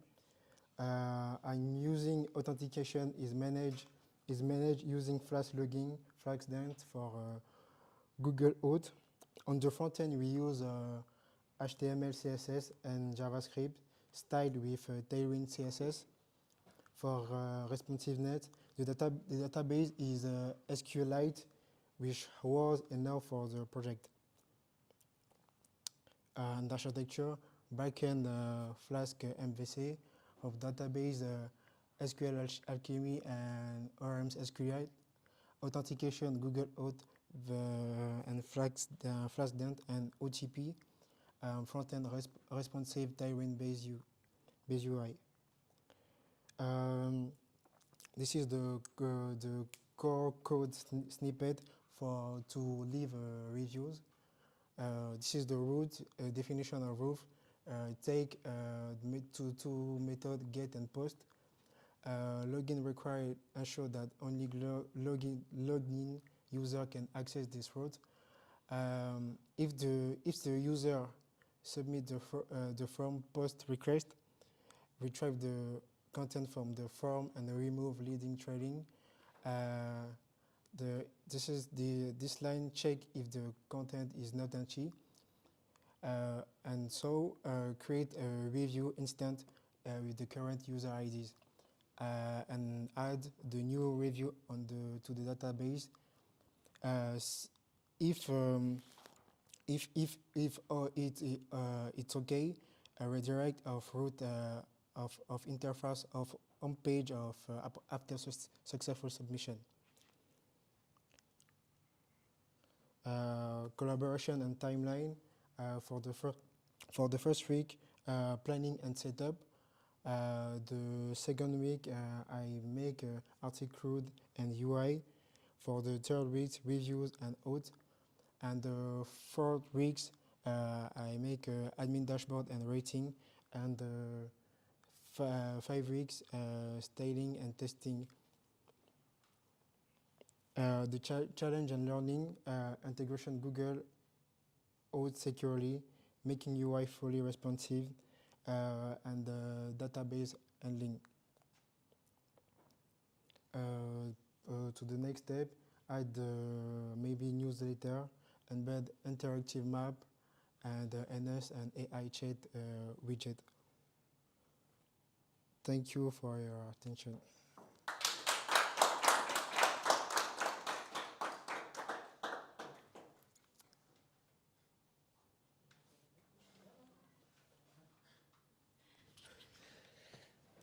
Bravo pour ta présentation. Je pense que ton idée, elle aurait pu être beaucoup plus exploitée. Ouais. J'ai l'impression que tu n'as fait qu'un use case, entre guillemets, pour l'instant, la gestion des rendez-vous. Il y a aussi la possibilité de laisser des avis. Ouais, et les avis, ouais, je les ai vus. J'ai vu quel homme. C'était un avis, ça. Allez, je vois tout. Sinon, ce que j'aime bien, c'est que, bon, on l'a pas trop vu, mais je pense que tu as dû gérer la partie mobile, du coup, un peu. Oui, un peu. Ne serait-ce que pour les notifs, etc. Ça, c'est un bon point. Le côté, pour le coup, pour le code, j'ai parlé de MFA ce matin. Tu es un des seuls à l'avoir fait, je crois aussi. Donc ça, c'est une bonne chose en termes de sécurité. C'est avec Google que tu as fait ça? Ouais, je me suis dit, c'est déjà tout fait, donc c'est bien. En tout cas, ça, c'est vraiment un bon point. Une chose qui va peut-être te paraître logique, mais enfin, en tout cas, moi, ça m'a surpris. Tu fais de la gestion de rendez-vous et tu n'as pas de vue de calendrier. Ah si, il y en a. Ah, je l'ai pas vu. Et je me suis dit, waouh, c'est impossible de gérer. Ah bah, je peux. Et je me suis dit, si tu n'as pas une vue calendrier pour répertorier, on l'a vu qu'en vue liste en fait. Et je me suis dit, c'est ingérable de gérer des rendez-vous en vue liste. Même si tu les order by date, tu n'arrives pas à suivre. C'est pour ça qu'il vaut mieux une vue calendrier à gérer. C'est beaucoup plus parlant pour le user. Ça, c'est vraiment pour la partie user experience. Et puis, ouais, moi je pense que tu aurais pu peut-être exploiter ton idée et faire encore plus de choses là-dessus. Pourquoi pas partir dans un peu la même idée que Frédéric, avec j'ai une problématique et sur un sujet donné. Et toi, tu vas faire un call API à un chat GPT ou je ne sais quoi pour voir qu'est-ce qui pourrait déjà aider le client. Moi, c'était prévu. C'était dans tes améliorations. Ouais, j'ai vu que tu l'avais mis. Ouais. Ça, je pense que ça va être une vraie plus-value pour ton appli. Ouais. Mais sinon, ouais, c'est beau travail. Je pense que tu aurais pu faire plus, mais le peu que tu as fait, c'est bien. Enfin, le peu qu'on a pu voir, parce que je pense que tu as été un peu vite sur les démos, je peux...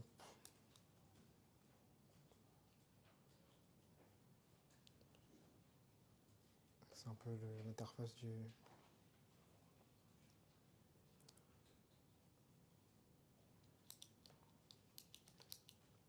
C'est tout ce qui est article, etc.